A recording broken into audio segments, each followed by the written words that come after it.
All right, everyone. Can everyone hear me all right? Great. Good morning, and welcome to this morning's panel on winter sports and the outdoor recreation economy. My name is Bea Burak. I grew up in Hopkinton, New Hampshire, and I'm right now a freelance journalist and a junior studying at Dartmouth College. I'm also working on an article series right now that will run in local papers next month about how the New Hampshire ski industry is being affected by warming winters. So I'm really happy to be here with you all and with our fantastic panelists and student panelists to delve further into that topic. My hope for you here today is that you leave with a better understanding of the challenges that the New Hampshire recreation industry faces due to climate change and the steps that can be taken to address some of those challenges. So we have here with us some wonderful panelists. I'll start with Tori Lee Brooks, who is an engineer, a sustainability specialist, and an outdoors woman. She currently works on the implementation of federal Buy Clean initiatives at the EPA. And Tori is also a backcountry skier and mountaineering enthusiast and a Protect Our Winters Alliance member. She stars in the recently released film, which you can all go watch online, called 300 Miles Melting. It's about her journey to ski Vermont's Catamount Trail amidst warming winter temperatures. And next we have Tyler Ray, who is an attorney, an advocate, and an entrepreneur.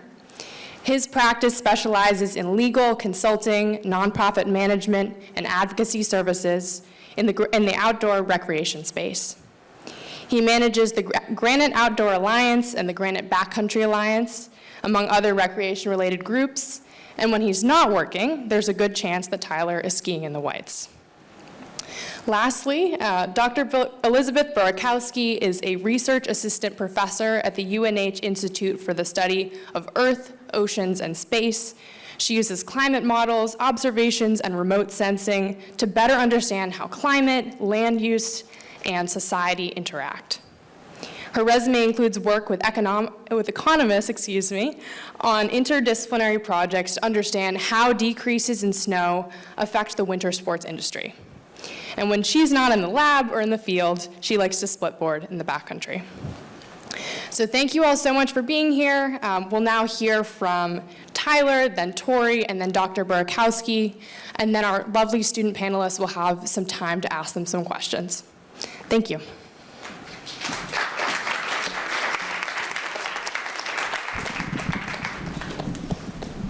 All right. Thanks, everyone. Welcome. Tyler Ray of Granite Outdoor Alliance. Really thrilled to be here. I actually haven't been to this venue, and it's quite cool. And we have a nice audience here. And I love it. All the youth coming out. This is really where it's at in the climate space, is getting people excited about something that, you know, maybe isn't all that excitable, but it is when you heard I like to go skiing in the Whites. All of a sudden I can't go skiing in the Whites because there's no snow. I want everyone else to feel that as well, because that's really, it's rooted in where we are and why we're here. It's really important. So I've got a few comments today that I wanted to offer out about climate, about the outdoor industry, about where we are wintertime. But I want to first give you a little background. Granite Outdoor Alliance is New Hampshire's outdoor industry trade association, so we work with businesses. Another way to say that is we work with the private sector. We think that there's opportunity with brands that are here in New Hampshire, whether they are physically here or they're sending their products here.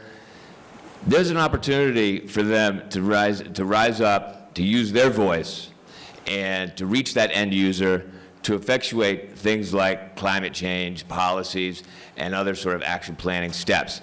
And it's important to mention that because a lot of times the private sector goes unnoticed in things like this, and so it's an opportunity for us to really leverage those brands and do community good, right? That's one way to say it. Do community good, all right? I feel like it's been a T-shirt or something. So, yeah, climate change. Last week it was Browntown in my backyard. Then it was crazy amounts of snow. Then it got warm and wet and rained, and then it froze.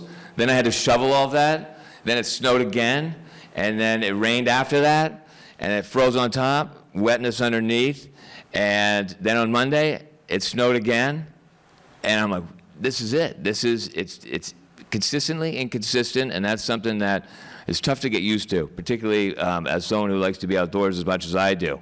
And so it's important to recognize that we are here at an important time, an important juncture in our lifetime. It's no secret that outdoor participation has increased significantly since the pandemic. Over 2/3 of your residents here in New Hampshire are outdoors every day. That's an important statistic. When I think about the industry, it's 3.2% of the economy here in New Hampshire goes to the outdoor recreation. That's incredible. We're a top 10 in the nation. What does that mean? Well, not only does it mean there's 31,000 jobs, $1.5 billion in wages, but that this is why people are here. And so that's an important thing to recognize. What I want to say in regard to the industry is, and why that's critical, is because it is important for recruitment, right? The outdoors can be used for recruitment, attracting talent. It can also, it attracts youth, you folks around here, and families. It also impacts the workforce. We have strong demand. Everyone's outside. And so we need to calibrate that with a supply side focus with more workforce.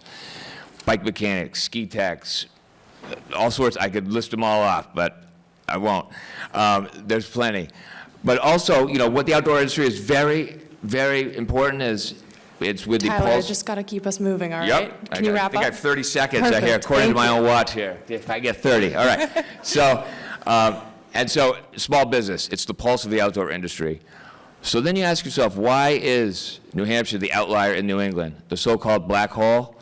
I want you to think about that today. It's a problem. We don't have statutory requirements on gas emissions. We don't have a lot of things. We are the outlier. What is the outdoor industry without clean air, land, and water? Small businesses and you depend on it. Thank you.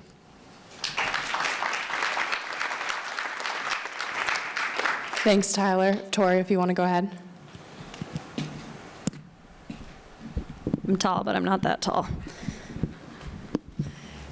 Hi, all. I am Tori Brooks. I am a ski mountaineer, backcountry skier, born and raised in New Hampshire. And I love talking about the intersection of what we experience in climate and outside, and our love for the outdoors and recreation, and what we can do about it. So I was born and raised in New Hampshire. I had the opportunity and privilege to be able to recreate in so many of the beautiful areas we have here. And, for a long time, that drove this passion for wanting to be in what I originally I thought, like, environmental science, right? I want to study this. And then as I got through my career, realized that the solution side of things is really interesting as well. And so I decided to go into engineering. Engineering is find a problem and fix it, come up with something to fix it, and seems like climate change is a pretty big problem. So I now have the opportunity to work on a national level on Buy Clean policy, which is, the emissions and impacts that's related with all of the things we need to keep society going, roads, buildings, infrastructure, and how do we reduce that so that, our studies that Dr. Barkowski and the impact that Tyler's talking about are, a little less scary. And there's a huge intersection here, and I think the important part too is taking your passion and using that to drive your motivation for change. For a long time, I was like, what am I? Am I a skier? Am I an engineer? Right? And in different rooms, I would say I was different things, and I've realized that those two things are really important. Loving the outside and doing something about it go hand in hand. And so I encourage you all to figure out whatever you're good at, whatever you're interested in, and bring a climate solution lens to that work. You will be the most successful that way. And for our outdoor economies, we really need to be looking at the intersection of climate because it impacts all of our communities. And in New Hampshire, that's a really big part of our identity and our state and our economies. So looking forward to hearing the questions from these awesome students. Already had the chance to meet them a little bit, and they're pretty great. So thank you. Thank you, Tori. Hi, I'm Dr. Elizabeth Burkowski, and I work at the University of New Hampshire. I also learned to ski in New Hampshire. My first hill was just down the road, McIntyre, in beautiful Manchester, New Hampshire. Yes, man. Love it. And it's also, I'd like to think of all the small hills that I learned to ski on, McIntyre, Pat's Peak, Gunstock. These are all the hills that helped me learn to love winter. They grew my love for winter, and it helped me get into this field of climate research. When I started seeing changes as a skier in New Hampshire, I wanted to know more. I wanted to know what we were seeing, why we were seeing it, and what we can do about it. One of my first studies that I ever did on climate change and skiing was back in 2006. I was a graduate student. That was 18 years ago. And what we've seen change since then, well, 16 of the 18 years since 2006 have been warmer than the global average. It's been an acceleration. What we've seen since 2015 was the last year that we saw temperatures cooler than the 20th century average.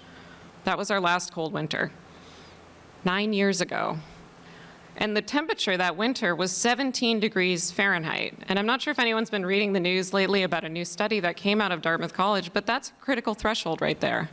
When your average winter temperature gets above 17 degrees, that's when snow melt starts to accelerate. And that's a lot of what we've been experiencing here in New Hampshire. It's the winter weather whiplash that Tyler was describing when he introduced himself. When you go from rain to snow, to rain to snow, to brown grass, back to winter, it's all over the map because those temperatures are fluctuating and we're not able to retain cold temperatures and snowpack on the ground. So the research I do is not just documenting that trends, but also projecting into the future. And I have good news. The good news is that if we act on climate change, we can preserve a good chunk of winter. If we don't act on climate change, our winter season could be shortened to no more than a month. And that's a pretty small window to be able to recreate in, and also to bring in jobs, to bring in wages. In the North Country, half of our visitor spending is coming from the ski industry. It's a huge loss when we see those warm winters, and not just in money and dollars, but also in community. The events that Tyler organizes through Granite Backcountry Alliance, that brings community together.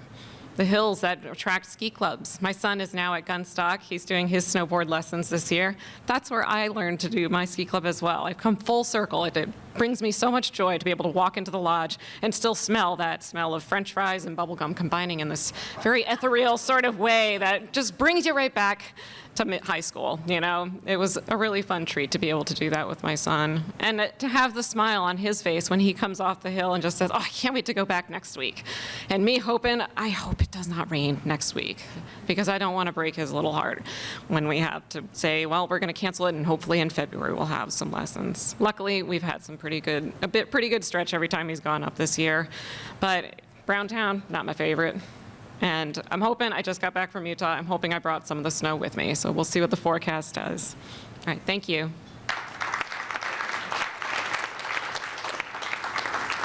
Thank you, Dr. Burkowski. Now we have Finn, who's going to introduce himself and then ask a question for Tyler. First, I would like to thank Mr. Ray for agreeing to take part in this forum. I have a question for you about New Hampshire's outdoor recreation economy and job market. My name is Finn Graff. I'm currently a freshman at the University of New Hampshire with a minor in outdoor recreation management policy. Most of my childhood was spent in the backwoods of New Hampshire with my siblings. And, you know, that experience had an indelible impact on my personhood and led me to want to help people engage with nature physically, you know, as a conservation volunteer, nonprofit management, and as a STEM scholar. In an interview with NH Business Review, you mentioned that a workforce survey conducted by Granite Outdoor Alliance found that New Hampshire businesses dependent on the outdoors struggle to find qualified applicants to take on as employees. Why do you think this is, and do you think climate change will exacerbate this problem in the future? Thank you. Thanks, Finn. Give it up for Finn. Great question, great question. We did a survey that we published in 2022. There were many outcomes of it. One of them was that there was a lack of qualified employees, and employers were actually hiring them for a lack of options, and that's become an issue. Part of that is employers are incredibly busy, and they are maxed at capacity. You have your traditional, a kayak service company. Well, that owner's probably lugging kayaks, from the boat to the van. But on the flip side, you have the employees who are, the analysis was soft skills, hard skills, not seeing it. And that was a problem. And so part of the thought here, and I'll get to the real answer to your question in a second, but part of the thought here is that, there's so much around us here in the digital age, and there's so many distractions that, the schooling is still very similar, but there seems to be a lack of attention to things that will make you successful in life, and those are the hard skills and the soft skills. And the one thing I really want to impart upon all of you here today is it's really important to dig into the details and find out what is important, and really to pay attention, find mentors. Success comes from hard work. And that's not necessarily judged by how many hours you put in, but it's how productive you can make those hours. So in regard to would climate change exacerbate that, I hope that the opposite happens, that it really fires the youth up, just like today. It really gets you excited to have an opportunity for activism, to make some change. The older generations, if they're not doing it, guess what? It's resting on your shoulders, and so you're going to have to rise up and tackle all of these issues. Whether you like it or not, it's the burden that's been put upon you. And so I hate to sound like doom and gloom, but it's also a silver lining that here's a real opportunity to showcase hard skills, soft skills in the form of activism. And so I think because climate is such an issue, particularly here in New Hampshire, that it should have the opposite effect. It should really hone people in, get them focused. You heard me say 31,000 workers here in the outdoor space. There's also hospitality, tourism. There's a number of other, that's the thing about the outdoor industry. It's very cross-sector. So the outdoors impacts everyone. Dr. Burakowski mentioned the wintertime and those reductions of the 50% of the skiing is of that number. These are huge numbers. So I want that to fire people up. Focus on the books. Those are important. Get rid of the TikTok. You don't need that, all right? Get rid of the Instagram. You don't need that. Go to the books. Go to your professors. Go to your mentors. Go to the industry. Talk to a brand. Walk in that shop and say, hey, what can I do to help you? And that's how we're going to move the change forward. Thank you.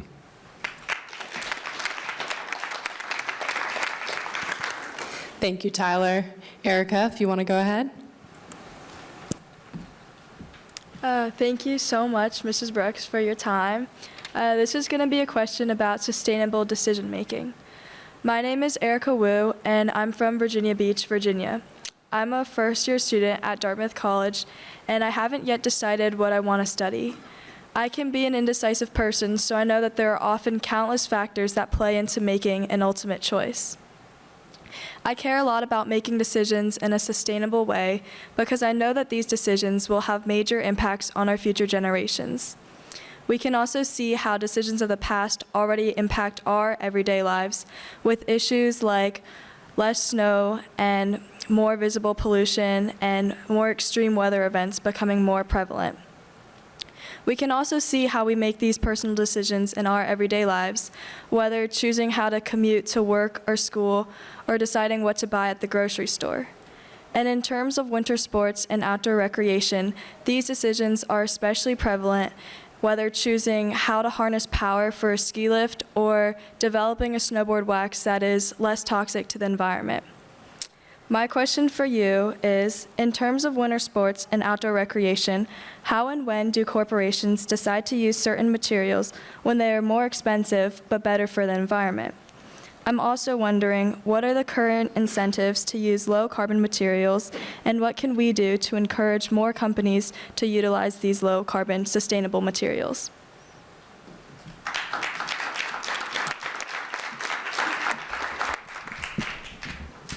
Thank you. Now we're talking my language. So on the materials side, I think one thing that's really exciting to me, you call it indecisive, I call it awesome. Because I think past generations have gone into fields with a very narrow view of what they think they're going to be doing and what their day-to-day is going to be, what types of problems they're going to be trying to tackle. And I think to make good sustainability decisions, you can't use that mindset, or at least you're not going to get all that far. Sustainability is a really complex topic. It just seeps in everywhere, and we need to use it as a framework to think about all of our problems. So, when it comes to materials, there's so many factors. I'm a structural and civil engineer by trade, and so I look at, big, ugly materials, concrete, steel, glass, the things that, for the most part, most people aren't looking or thinking about, and it's my whole day. And they have a really, really big impact. The materials that go into our skis, into our outerwear, all of these other things, they also have an impact. And recognizing that, and figuring out how to reduce that, and not being afraid to be a material nerd or a scientist about it, to look back into the supply chain and really know where things are coming from, and not being afraid to ask those questions is a huge part of it. And for brands, and agencies for that matter, or anyone making these procurement decisions, what are we going to buy and what are we going to do with it, they're going to be weighing so many different things, right? They're going to be weighing safety, cost, in the infrastructure, durability, in sports, how it looks. And we want sustainability to be up there on that list of the things we're thinking about when we're making these decisions on materials and products. And so, having minds in the room who will ask those questions is the biggest thing we can do. And as consumers, or builders, or engineers, having that be in your language and your dialect of, okay, what about sustainability? What's the impact of this? Goes such a long way. We need to ask more questions, and demand a little bit more too. Don't be afraid to look into where you can buy a better material, which companies have true scientific-based commitments to sustainability, and show your support that way, because that goes a long way as well. I know in my career and my ski career, I've always focused on working with brands who I feel like are doing the good work. My opportunity to protect our winners and speaking on that platform is very based in that. We do have a big voice, whether it's as a skier or an engineer or a policymaker. We just need to make sure that it's in the right rooms. And that's the important part. So don't be afraid to be a nerd and a skier at the same time is part of it. And you will figure out where your place in sustainability is. And I'm very excited to see where that is as well.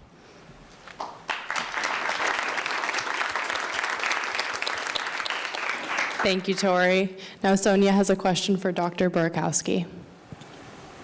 Thank you, Dr. Burakowski, for being here today.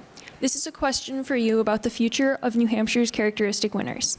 My name is Sonia Witkowski. I'm a senior at Nashua High School North and a member of the 350 New Hampshire Youth Team, which is a group of high schoolers from across the state working together for climate justice. I've been skiing since I was 7. I'm a member of my school's alpine ski team, and in my free time, I also like to cross-country ski and take winter hikes. Yet every year, we seem to get less and less snow, and even my team's ski races have been canceled. Winter sports are a huge part of my identity, personally, but also a massive part of New Hampshire's identity and economy. We know from data that winters in New Hampshire are changing, and as climate change intensifies, we risk losing this key aspect of our state's culture. Could you elaborate on what climate change will do to New Hampshire's winters in terms of snowfall and temperatures if we continue at this rate? Hypothetically, if we could stop climate change in this instant, is it still too late to preserve our winters of the past? And is there anything we can do to insulate winter jobs and keep snow sports in our state?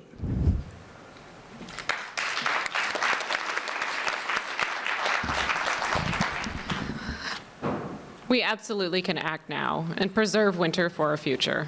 And that's what gives me a lot of hope. And we have been seeing change. The World Economic Outlook from the interagency, sorry, I'm blanking on the name, the International Energy Agency, there we go, the IEA, they put out their World Economic Outlook last year in October and had hopes that 2023 might be our peak emissions.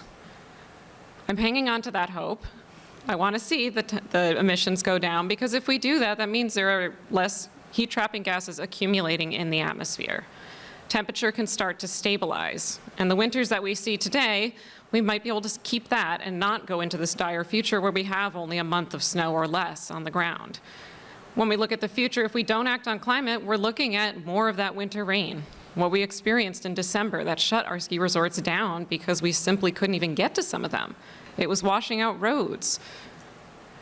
When I look at the future, we also look at not just the ski industry, but everyone else who's reliant on snowpack. And specifically, I'm thinking of the ecosystems. All the critters that live underneath the snowpack, there's a special name for that space. It's called the subniveum. And this is where a lot of critters will be hiding out, being safe from prey. They're also insulated from the cold. When we lose that deep snowpack, 6 inches or more, that compresses their habitat, and then it starts to have add-on effects in the ecosystem itself. We start seeing increases in disease like tick-borne disease, Lyme disease. We don't want to see more of that in the future. This goes much farther beyond winter and our ski season.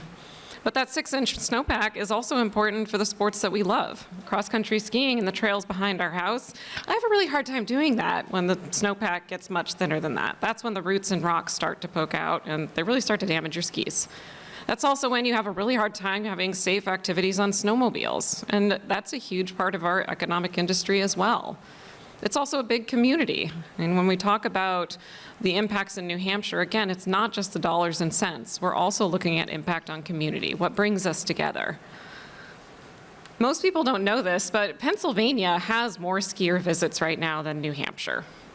They have a large draw from the greater New York metropolitan area that brings money into their state from that region. And New Hampshire is a pretty small share of that compared to Pennsylvania. But what's that going to look like in the future if we continue to warm winters?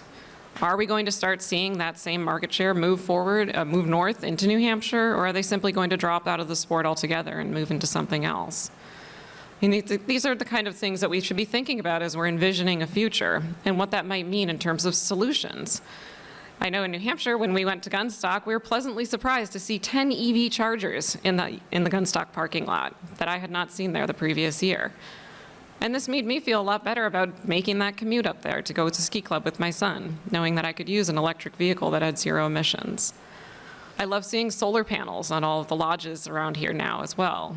But incentivizing that type of activity, making sure that there's tax incentives to install solar panels at a cost that's affordable, especially when energy prices are rising so much. Most ski resorts are spending a huge chunk of their budget on snowmaking. And that is partly due to energy costs. So reducing energy costs, increasing energy efficiency, and making sure that we're reducing emissions overall, that's what's going to help preserve the future of winter. That's what will help us keep our snow on the ground and keep temperatures cold.